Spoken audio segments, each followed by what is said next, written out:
ఆనందము రక్షణానందము, ఆనందము రక్షణానందము, మరపురాని మధురానందము, మరపురాని మధురానందము, మరల పుట్టించుము నా యేసు ప్రభువా, మరల పుట్టించుము నా యేసు ప్రభువా.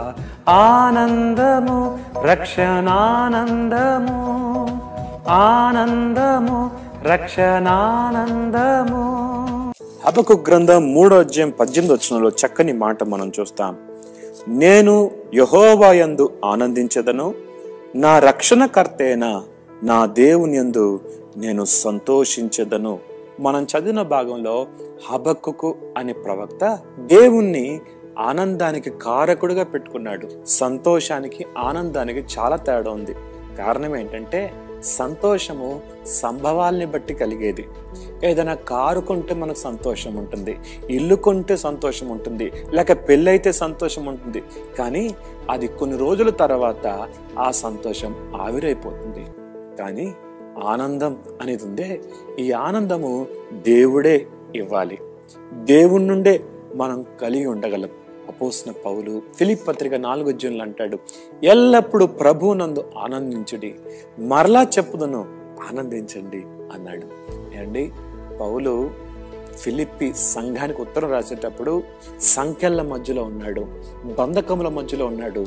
ఏమండి అలాగొస్తుందంటే పాట మీకు అంటే ఆయన అంటాడు, లోకంలో ఉన్నది కాదు నా ఆనందానికి కారణం, నా ఆనందానికి మూలం దేవుడే. దేవుడే నీ ఆనందానికి మూలమైతే నీ ఆనందాన్ని ఎవరు దొంగిలించలేరు. 1 కీర్తనలో మనం చూస్తాం, యెహోవా ధర్మశాస్త్రమునందు ఆనందించుచు దివారాత్రములు దాన్ని ధ్యానించేవాడు ధన్యులు. దేవుని వాక్యం యందు ఆనందించాలి. అలాగే దేవుని మందిరమును బట్టి ఆనందించాలి. కీర్తనలు మనం చూస్తాం, యెహోవా మందిరమునకు వెలుగుమని జనులు నాతో అన్నప్పుడు నేను సంతోషించి తిని అంటాడు. ఈ సంతోషము దేవుని మందిరాన్ని బట్టి కలిగింది. దేవుని బిడ్డల్ని బట్టి ఆనందం, ముఖ్యంగా దేవుని బట్టి ఆనందం కలిగి ఉంటాం. నీకెంత ఆశీర్వాదకరమో. ప్రార్థన. మహోన్నతులకు దేవా, సర్వాధికారి నీకు స్తోత్రాలు.